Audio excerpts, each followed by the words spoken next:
La psicología de las pesadillas. Pesadillas. Todos las tenemos. Pero, ¿exactamente qué significan? ¿Por qué tenemos sueños malos? ¿Hay algún significado psicológico detrás de ellos? Las pesadillas son la fuente de gran parte del horror que vemos en historias, mitos, películas y juegos. Son un encuentro con el lado oscuro del inconsciente, que a menudo incluye enfrentarse a algunos de los aspectos más dolorosos de quienes somos. Y no se sabe lo que esa parte de uno mismo es, hasta que se le enfrenta. Las pesadillas son diferentes a otros sueños, tanto en cantidad como en calidad. Son relativamente infrecuentes para la mayoría de los soñadores, pero su intensidad y vividez causan tanta angustia que, a diferencia de la mayoría de los sueños, tenemos dificultad en olvidarlas. Despiertan miedo, ansiedad, agonía, vergüenza, melancolía o gran desagrado. La palabra pesadilla también se usa figurativamente para describir cualquier situación difícil o terrible. Algunas pesadillas son tan memorables que colorean la experiencia de nuestras vidas durante años o, de hecho, se quedan con nosotros toda la vida. Muchos psiquiatras se han centrado en la patología de las pesadillas, que generalmente se consideran eventos psicológicos negativos que nos atormentan y perturban nuestro sueño, causados por una variedad de factores externos e internos, como situaciones estresantes en la vida o recuerdos traumáticos. El enfoque está en mitigar su frecuencia o eliminarlas completamente a través de medicamentos. Sin embargo, el problema es que el énfasis se pone en las causas patológicas de las pesadillas, y no hay preocupación por su propósito. Las pesadillas ocurren por una razón. Si uno se enfoca en la patología en lugar del significado simbólico de una pesadilla, se pierde una valiosa oportunidad. Las pesadillas son los sueños más sustanciales y vitalmente importantes, y tienen valor terapéutico. Nos despiertan con un grito, como si todo nuestro contenido reprimido formara una burbuja que se expande hasta estallar una noche, y experimentamos una pesadilla. Esa acumulación de tensión en el inconsciente potencialmente puede expresarse en sueños anteriores. Hay algo que quiere llegar a la conciencia. Después de despertar de un mal sueño, nos vemos obligados a reconocer nuestros conflictos inconscientes, pero tendemos a olvidarlos y continuar con nuestras vidas diarias, sin darnos cuenta del daño psicológico que nos hacemos a nosotros mismos. Las pesadillas son la terapia de choque que la naturaleza usa en nosotros cuando estamos demasiado inconscientes de algún peligro psicológico. Nos sacuden para salir de un sueño profundamente inconsciente sobre alguna situación peligrosa. Como si el inconsciente dijera, mira aquí, este problema es urgente. La psique nos dice que despertemos y enfrentemos lo que hemos descuidado. La mayoría de las pesadillas representan oportunidades de curación personal a través de la tan necesaria liberación emocional. Motivos típicos en las pesadillas. Existen motivos típicos de los sueños relacionados con las pesadillas o sueños de ansiedad, como caerse, llegar tarde o desprevenido a una presentación o examen, perder un vuelo o olvidar el equipaje, caminar con ropa insuficiente, perder los dientes, sentirse atrapado, incapaz de moverse o hacer ruido, sufrir lesiones o enfermedades, encontrar monstruos aterradores o desastres naturales, etc. Estos motivos son muy comunes, pero de ninguna manera suficientes para confirmar la existencia de cualquier sistema en la organización de un sueño. Lilith, la primera pesadilla.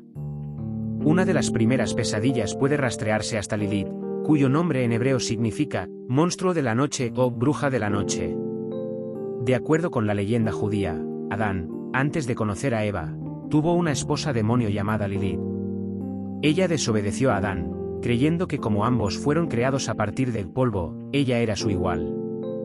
Lilith fue expulsada del jardín del Edén y, en venganza, se transformó en una pesadilla o lamia, espectro nocturno.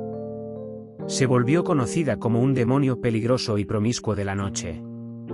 Una leyenda de origen posterior sostiene que la serpiente en el jardín del Edén era Lilith, asociándola con el diablo.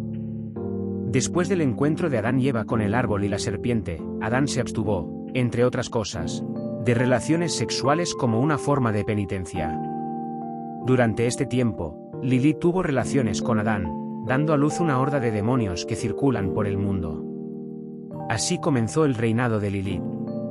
Historias de Lilith se pueden remontar a la antigua Mesopotamia, como en el poema La epopeya de Gilgamesh, en el que no solo hay una figura de estas, sino varios de estos demonios femeninos que acechan a las mujeres embarazadas, secuestran a los recién nacidos y se involucran en relaciones salvajes con los hombres después de inmovilizarlos.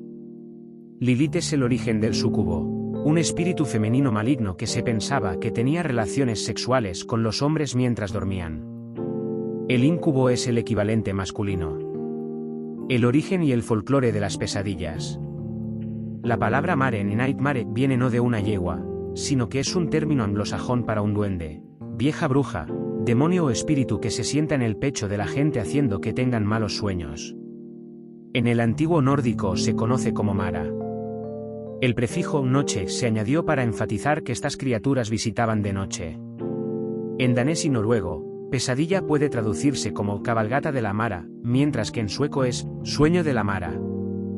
Este fenómeno ha sido reportado desde la antigüedad hasta los tiempos modernos en todo el mundo. Hoy se conoce como parálisis del sueño, que es diferente a una pesadilla, en la medida en que ocurre al estar despierto pero incapaz de moverse o hablar. Esto puede ocurrir al despertarse o al quedarse dormido. Las personas experimentan alucinaciones auditivas y visuales y sienten intenso terror y ansiedad. La persona ve entidades amenazadoras y siente presión en su pecho, dificultando la respiración, causando asfixia. En la saga Ynglinga de la era vikinga del siglo XIII, el rey Vanlandi era un gran guerrero que viajó lejos por la tierra. Prometió a su esposa que regresaría después de 3 inviernos, pero no regresó por 10 inviernos. Su esposa contrató a una hechicera para lanzar un hechizo para hacerlo volver o matarlo. El rey ansiaba volver con su esposa, pero sus amigos y consejeros se lo prohibieron, diciendo que era producto de brujería. Entonces se quedó somnoliento y dijo que la mara le estaba pisando. Cuando los hombres sostenían la cabeza del rey, ella pisó sus piernas, de modo que casi se rompieron. Entonces los hombres agarraron los pies del rey, y la mara presionó la cabeza del rey, hasta que murió. En Alemania, esa entidad maliciosa se llama más frecuentemente Alp, una palabra que está etimológicamente relacionada con elf. En el folclore, Alps y maras entran en la habitación de alguien por la noche para inducir una pesadilla en el durmiente. Incluso si las ventanas y puertas pueden estar bien cerradas y bloqueadas, todavía pueden entrar por los agujeros más pequeños, como un ojo de cerradura, que buscan con especial placer. En muchas historias, un hombre es montado por una mara todas las noches y es atormentado por ella. Cierta mañana, decide perforar un agujero en la puerta, sellar herméticamente todas las grietas y hacer un palo que encaje exactamente en el agujero de la puerta. Él sabía que las maras podían entrar incluso por un agujero muy pequeño, pero no salir de nuevo si todas las aberturas estaban cerradas. Entonces, le pidió a un buen amigo que durmiera con él y que cuando gimiera, pusiera el palo en el agujero, porque quería capturar a la mara. Por la mañana, había una hermosa mujer desnuda en la habitación. Sin embargo, el hombre no sabía que si atrapas a una mara, no te puedes deshacer de ella, y así tuvo que casarse con ella. Tuvieron hijos y vivieron bastante felices juntos. Un día el hombre le contó sobre el agujero por donde ella entró y quitó el palo. Ella inmediatamente voló por el agujero y nunca más se la volvió a ver. También existen varios amuletos, oraciones o hechizos contra pesadillas usados para alejar a las maras. El uso de símbolos de protección durante el sueño es un hilo conductor común visto a lo largo de la historia. En la mitología japonesa, el Bakuo comedor de sueños es un espíritu que se dice que devora pesadillas. Está representado como una quimera, una bestia mitológica compuesta por una variedad de partes de otros animales. Después de despertar de una pesadilla, la persona invocaría al Baku para protección, gritando: "Devora, oh Baku. Devora mi sueño maligno". También se invocaría antes de dormir por la noche para evitar pesadillas. Sin embargo, la persona debería tener cuidado. En caso de que un Baku permaneciera hambriento tras consumir pesadillas no deseadas, continuaría devorando las esperanzas y sueños de una persona también. Así, la persona viviría una vida vacía y sin sentido. Sueño no REM, terrores nocturnos. Cuando dormimos, nuestro cerebro pasa por ciclos naturales de actividad. Estos son: sueño no REM, no Rapid Eye Movement, y sueño REM, Rapid Eye Movement. Cuando primero nos quedamos dormidos, experimentamos las primeras etapas del sueño no REM. En la etapa 1, Estamos en un estado de vigilia relajada y empezamos a cabecear. Las personas que se despiertan en esta etapa a menudo creen que estaban completamente despiertas. Es común experimentar sobresaltos hipnóticos, que se asemejan al salto que experimenta una persona cuando se asusta, a veces acompañado de una sensación de caída. En la etapa 2, nuestra frecuencia cardíaca disminuye y la temperatura corporal baja. Experimentamos sueño ligero. La etapa 3 se conoce como sueño profundo, y es la etapa más común en la que se experimentan parasomnias, trastornos del sueño que incluyen sonambulismo y terrores nocturnos, entre otros. Los terrores nocturnos son diferentes de las pesadillas, estas ocurren durante el sueño REM. Los terrores nocturnos son episodios de despertar atemorizado y a menudo gritando, llorando, golpeando o intentando escapar. La persona puede experimentar latidos cardíacos acelerados, respiración jadeante, sudoración abundante y habla incomprensible. Más severamente, la persona puede golpear a otras personas, dañar pertenencias cercanas o incluso correr contra paredes y muebles. El contenido del episodio es muy difícil, si no imposible, de recordar. Después de aproximadamente 70-90 minutos, se experimenta el primer ciclo de sueño REM, que ocurre cuando una persona pasa del sueño profundo al sueño más ligero. Experimentamos de 4 a 6 ciclos de sueño REM por noche, en promedio, que aumentan en duración a medida que avanza la noche. Aquí, la actividad cerebral aumenta y el cerebro paraliza el cuerpo para que la mente pueda soñar con seguridad. De lo contrario, la persona durmiendo caminaría, se movería y actuaría de acuerdo a los impulsos en el estado de sueño. Es durante el sueño REM que ocurren la mayoría de los sueños y pesadillas.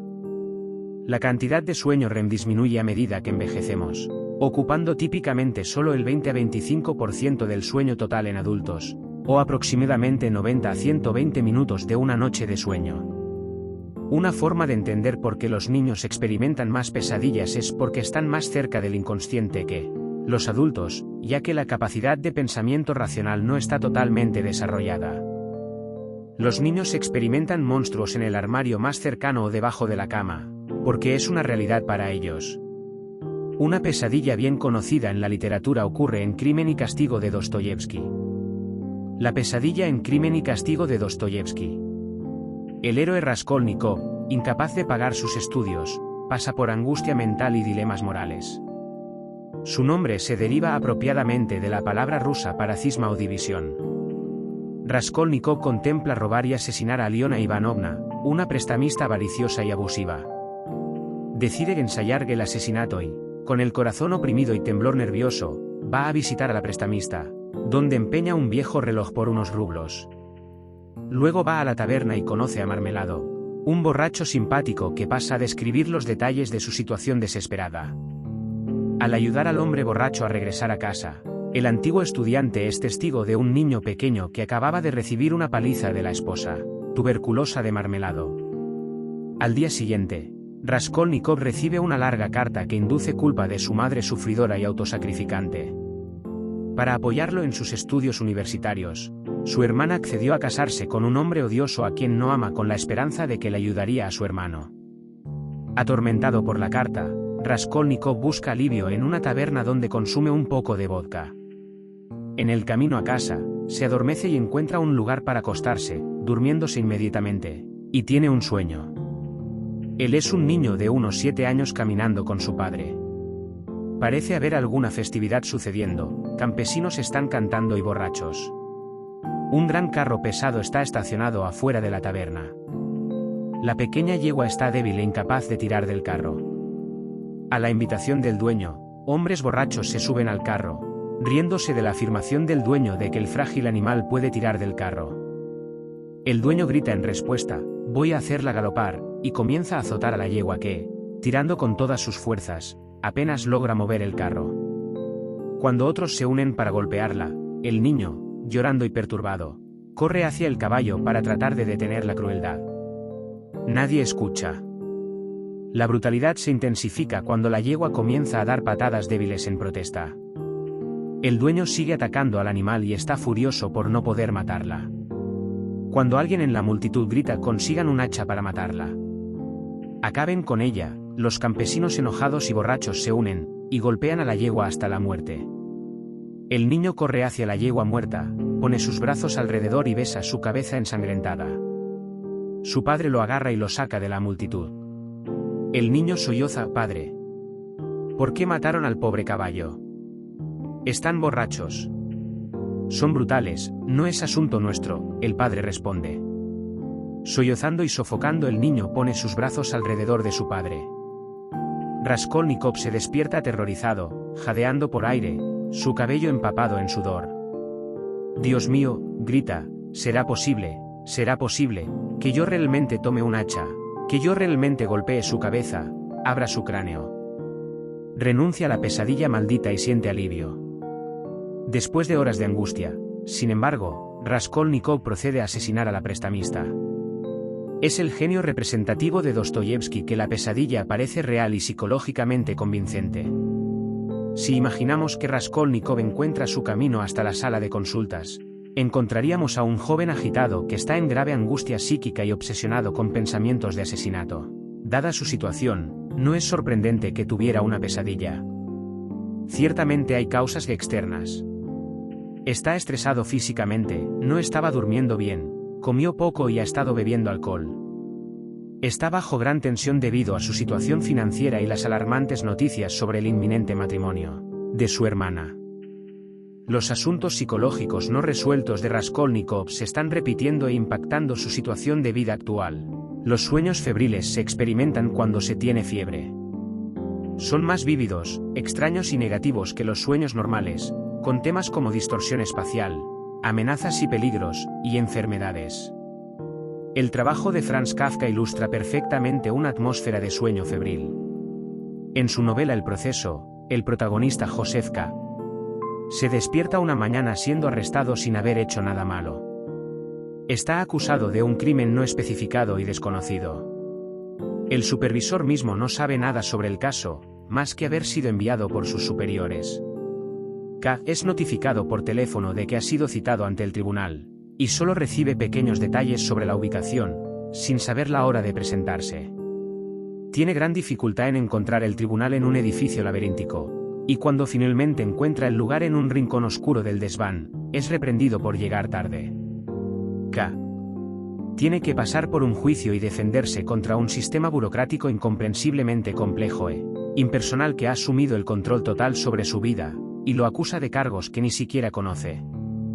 En el cuento La metamorfosis, de Kafka, el protagonista, Gregor Samse, se despierta una mañana de sueños inquietantes transformado en su lecho en un insecto monstruoso, describiendo una de las formas más profundas de alienación, un humano atrapado en un cuerpo no humano. El contraste entre la situación extraordinaria de su transformación y los términos comunes que usa para describirla, un insecto tratando de ir a trabajar, crea un sentido de lo absurdo. Su familia se horroriza y disgusta, aunque todavía hay esperanza de que la mente de Gregor permanezca intacta, ya que su madre lo llama hijo infeliz. Psicológicamente, todos tenemos un monstruo horrible dentro que necesita de nuestro amor. Pesadillas postraumáticas y pesadillas recurrentes. Mientras que la mayoría de nosotros experimenta pesadillas espontáneas que a menudo son más imaginativas, muchos también experimentan pesadillas, recuerdos recurrentes y flashbacks, debido a experiencias traumáticas. Este es especialmente el caso de personas que sufren de TED, trastorno de estrés postraumático. Las pesadillas postraumáticas son especialmente dolorosas, pues la persona está reviviendo un evento traumático, que puede ser tan aterrorizante como el evento original. Esta cicatriz psicológica puede empeorar y llevar al abuso de sustancias y alcoholismo. La terapia del trauma puede apoyar el proceso de sanación de alguien y ayudar a resolver algunos de los desafíos cotidianos que tal persona enfrenta. Aunque pueda parecer paradójico, alentar la verbalización y exploración del trauma puede ser catártico. Anotar las pesadillas también es una versión de terapia emocional. También se pueden experimentar pesadillas recurrentes que pueden o no ser causadas por experiencias traumáticas. Esto ocurre particularmente en la juventud, pero la recurrencia puede continuar durante toda la vida de alguien. Recurren porque están tratando de integrar algo a la conciencia que le falta a la persona. Por lo general, dejan de aparecer después de que alguien se da cuenta de cuál es su mensaje, ya sea en el estado de sueño o en la vida despierta.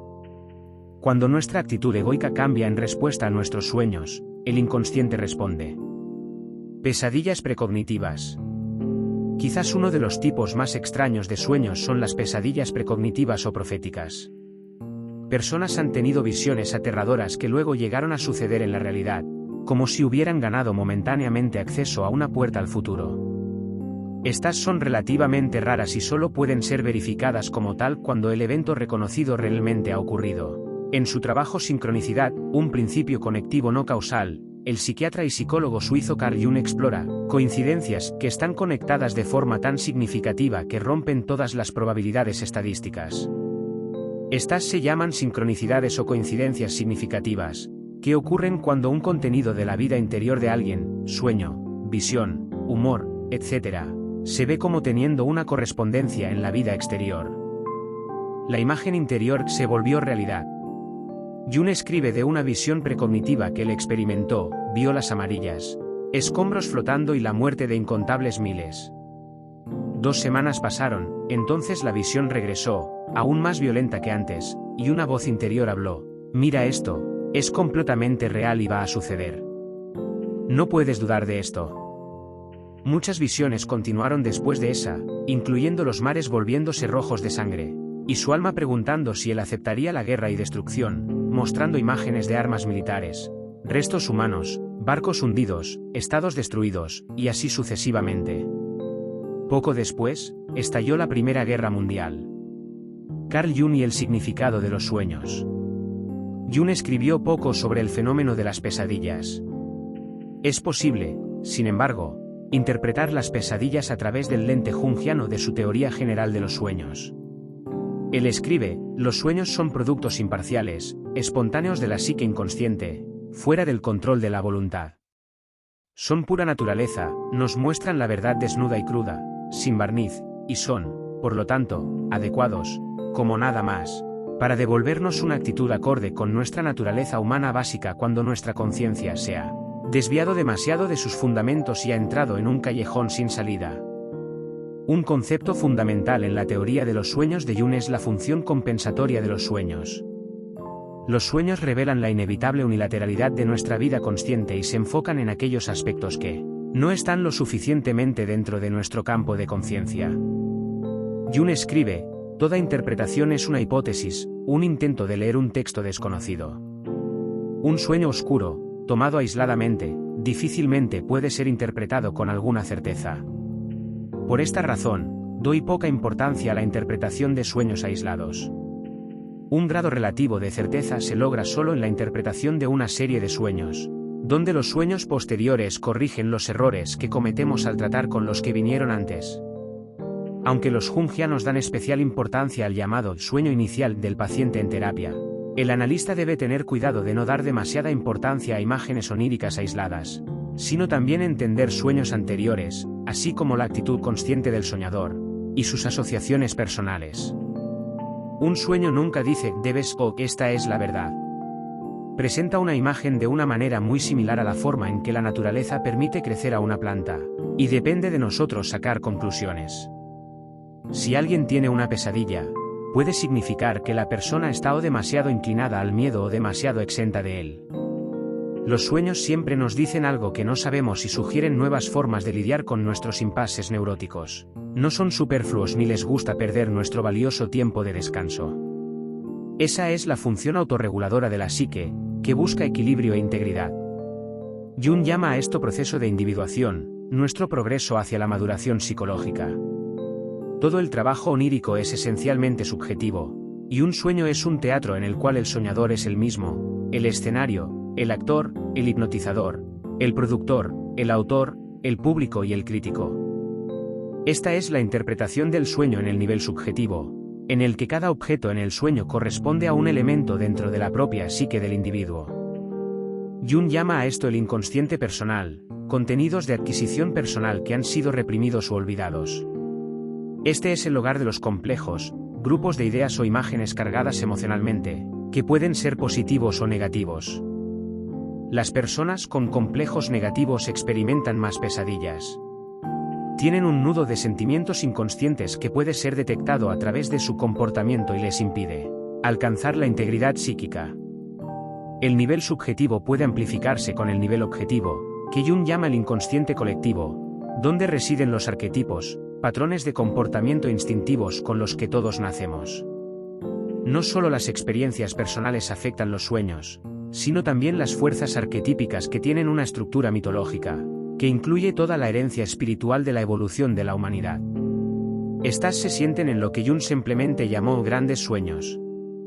Generalmente, estos sueños tienen pocas asociaciones personales y van acompañados de sentimientos de luminosidad, reverencia, extrañeza u horror. Como un apocalipsis o una teofanía, encuentro con una deidad.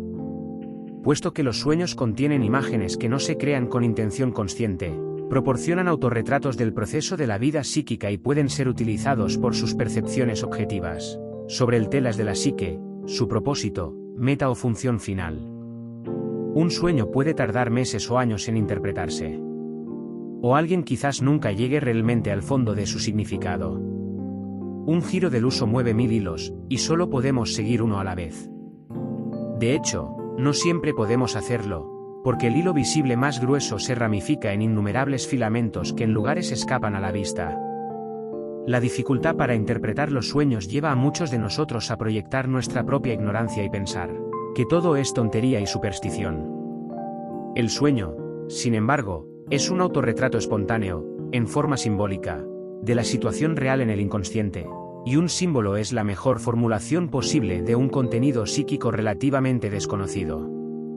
Es trabajo del psicólogo cuya erudición en simbolismo puede ayudar a guiar al paciente a descubrir su verdadero potencial. Aunque Jung pudiera ayudar a otros a interpretar sus sueños, y habiendo interpretado cerca de 80,000 sueños en su vida, él también tuvo la humildad de admitir la dificultad de interpretar sus propios sueños. Él escribe: "Yo no entiendo mis propios sueños mejor que cualquiera de ustedes, pues ellos están siempre un poco más allá de mi alcance y tengo el mismo problema con ellos como cualquiera que no sepa nada acerca de interpretación de sueños". El conocimiento no es ventaja cuando se trata de los propios sueños de uno. La pesadilla tiene una intención, que parece ser comunicar la angustia aguda de la psique de la forma más dramática posible. Alguna corrección está entrando en la conciencia y está amenazando al ego. Ese nuevo contenido puede aparecer como un intruso o atacante, como en el siguiente sueño: "Es de noche y estoy solo en casa. Creo que puedo oír a un hombre tratando de invadir mi casa y estoy en pánico. Puedo oírle tratar de abrir la puerta, pero está cerrada con llave. Sintiendo terror por todo mi cuerpo, corro a esconderme debajo de la cama. Me doy cuenta de que ha encontrado una ventana que está sin llave, me despierto aterrorizado".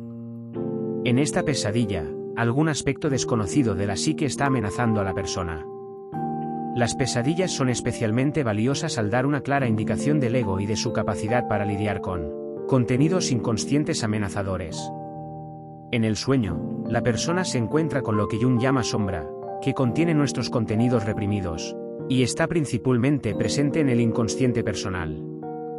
Un tema frecuente en las pesadillas es ser perseguido por una figura o monstruo siniestro, que se puede comparar con el antiguo miedo a ser perseguido por un animal depredador. Con frecuencia ocurre que cuando alguien se enfrenta a la sombra, la hostilidad se transforma en amabilidad, o una bestia se transforma en una forma humana, con un mensaje importante y urgente que transmitir como intuición psicológica. Por lo tanto, uno debe confrontar sus propios miedos, sea en la propia pesadilla o en la vida despierta. Nunca somos capaces de escondernos de la sombra. Ella siempre parece saber dónde estamos. Esto es porque estamos huyendo de un aspecto de nosotros mismos. Todo ser humano tiene un lado oscuro, y al ignorarlo, solo le damos más poder para tomar el control de nosotros, como en el médico y el monstruo, resultando en disociación psíquica. Cuando nos ponemos una persona que incluye solo nuestro lado bueno y olvidamos nuestro lado negativo, esto crea unilateralidad y reprime nuestras emociones negativas, dando como resultado neurosis y proyección psicológica. Así, perdemos la oportunidad de volvernos enteros. La salud viene de seguir el camino que es natural y verdadero a uno mismo. Las pesadillas son típicamente símbolos de neurosis. Las personas que sufren de pesadillas frecuentes pueden tener más conflictos psicológicos y asuntos sin resolver en sus vidas.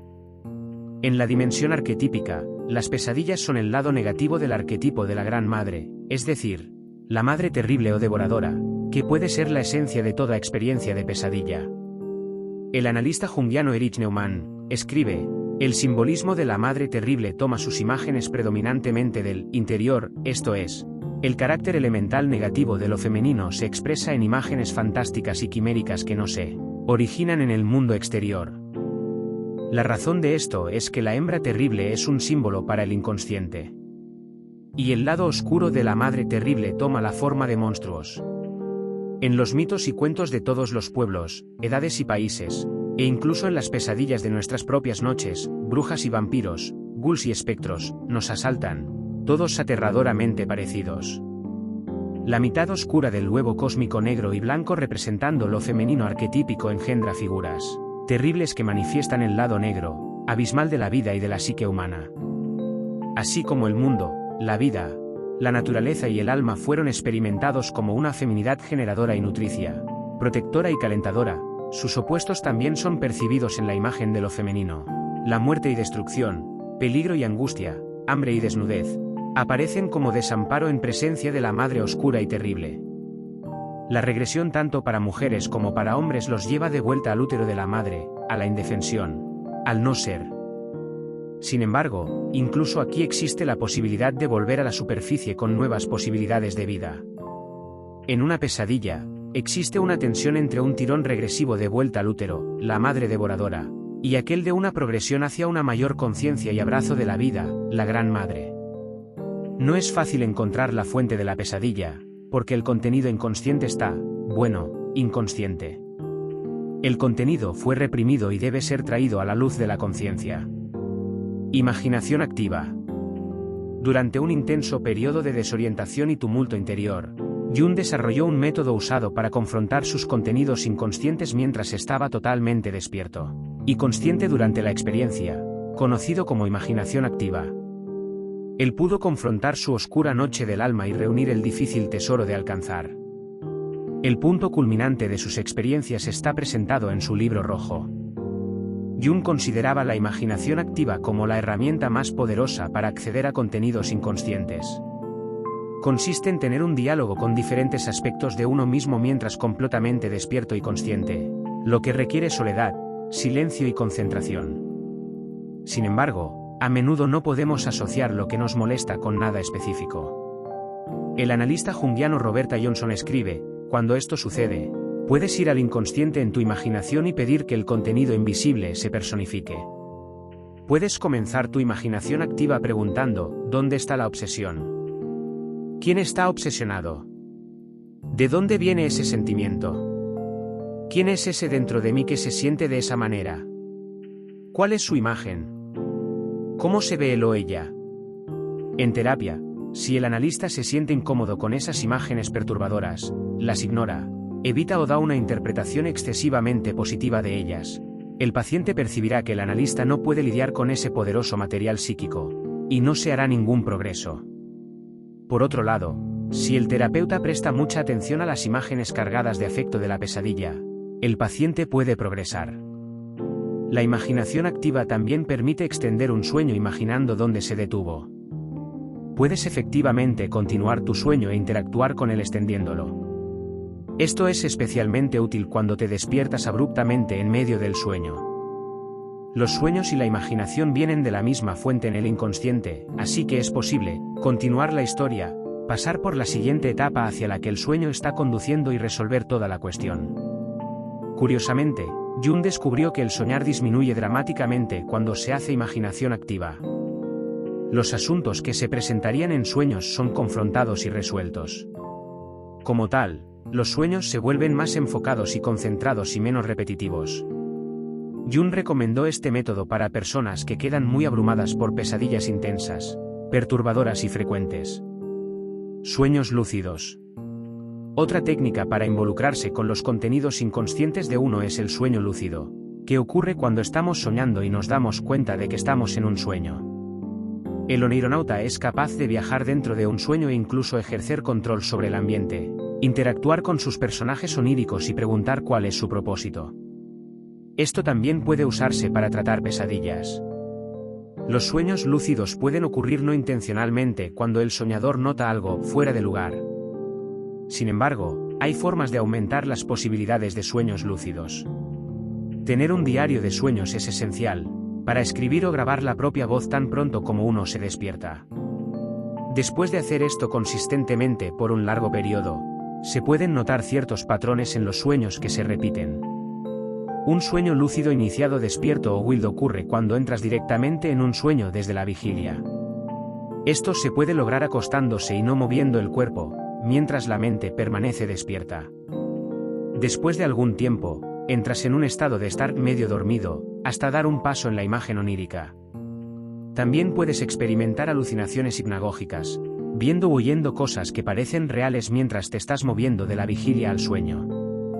Will puede ir acompañado de la inducción mnemotécnica de sueños lúcidos o MIL, que implica repetir algún tipo de mantra cada vez, como cuando estoy soñando. Seré consciente de que estoy soñando. Probar la realidad es otra forma de aumentar tus posibilidades de sueños lúcidos. Una prueba de realidad ayuda a recordar el estado de las cosas en el mundo real. En los sueños, cosas como mirar un texto, la hora, en el espejo, etc., aparecerán distorsionadas, borrosas o diferentes cada vez que se mira. Si te pellizcas la nariz, todavía puedes respirar. Si presionas los dedos contra la palma, los atraviesa. Es útil elegir tu propia prueba de realidad y mantenerla, practicándola mientras estás despierto. Los sueños lúcidos pueden proporcionarte una forma de explorar tus límites creativos, encontrar aspectos desconocidos de ti mismo y tener la oportunidad de hacerte amigo de tu sombra, lo cual es un proceso de por vida.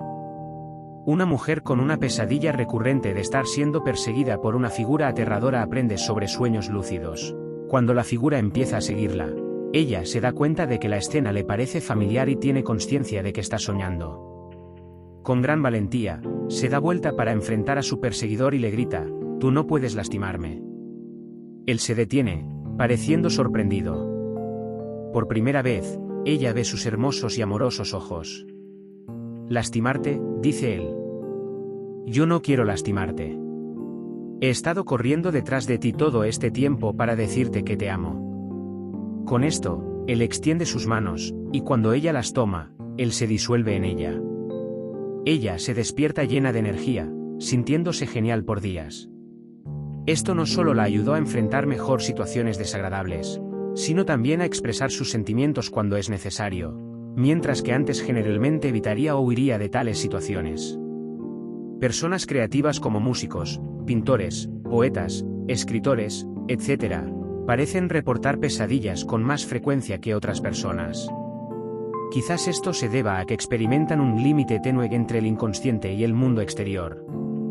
Su ego, sentido de identidad, está en contacto más profundo con el inconsciente. Por lo tanto, están más influenciados y menos defendidos contra la influencia de procesos inconscientes. Experimentan más angustia psicológica que los no artistas.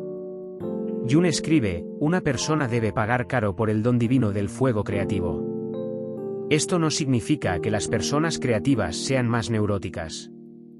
Por el contrario, pueden ser mucho más psicológicamente íntegras que los no artistas al involucrarse en tales tareas creativas, ya que están prestando gran atención a su inconsciente.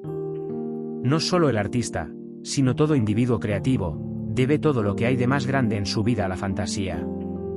El artista tiene que sacrificar su ego para convertirse en el portavoz del Zeitgeist. Él es un vehículo y moldeador de la vida psíquica inconsciente de la humanidad. La gran obra de arte es un producto de su tiempo, de todo el mundo en el que el artista está viviendo, y de los millones de personas que le rodean, y de los miles de corrientes de pensamiento y los innumerables flujos de actividad que fluyen a su alrededor. Artistas de pesadilla, Beksinski y Geiger. Las obras del pintor polaco Zdzisław Beksinski y del artista suizo H.R. Geiger fueron fuertemente influenciadas por sus pesadillas. Beksinski era un artista autodidacta que quería pintar de tal manera como si estuviera fotografiando sueños. Su trabajo retrata lo que parecen paisajes postapocalípticos o de pesadilla, con decadencia, muerte, esqueletos y figuras deformadas. No tomaba inspiración de nadie más que escuchando música clásica y simplemente pintando lo que venía a su mente. Beksinski no estaba interesado en interpretar sus obras de arte y se negaba a dar títulos a cualquiera de ellas. Él mismo era conocido como una persona agradable. El arte de Geiger se refiere como biomecánica, la combinación de anatomía humana con máquinas. Esto es algo que caracteriza nuestra era moderna de tecnología, el mundo de las máquinas, que están lentamente tomando nuestras vidas, hasta el punto que muchos de nosotros no podemos vivir sin tecnología. Nos hemos enredado en ella. Gran parte del arte de Geiger viene de conflictos inconscientes y sueños, una autoexploración enfocada que lo llevó a su abismo interior oscuro. Al buscar la fuente de sus propias pesadillas, Geiger descubrió la importancia psicológica primordial del trauma del nacimiento biológico. Su arte muestra el ciclo de nacimiento, sexualidad y muerte. Eros y tánatos, entretejidos. Existe una conexión profunda entre estos tres temas, que puede permitirnos reunirnos con la fuente de nuestro ser. Estas dos personas comparten algo en común: se han convertido en la voz artística de lo que la oscuridad en nosotros es. Fueron a los recodos oscuros del inconsciente y se establecieron allí. Su trabajo es un ejemplo de lo que un enfrentamiento con la propia sombra puede parecer. Lo que aparentemente todos huimos, es la casa de ellos. Nos muestran cómo estos reinos oscuros reprimidos en nuestras mentes pueden convertirse en obras de arte transformativa positiva. Después de pasar por los lugares más oscuros, finalmente se ve la luz brillar de nuevo en la vida de alguien. La ficción, no importa cuán surreal, es una respuesta a la realidad. La ficción a veces supera a la realidad. Hay tantas noches como días, y una es tan larga como la otra en el curso del año. Incluso una vida feliz no puede existir sin una medida de oscuridad, y la palabra feliz perdería su significado si no fuera equilibrada por la tristeza.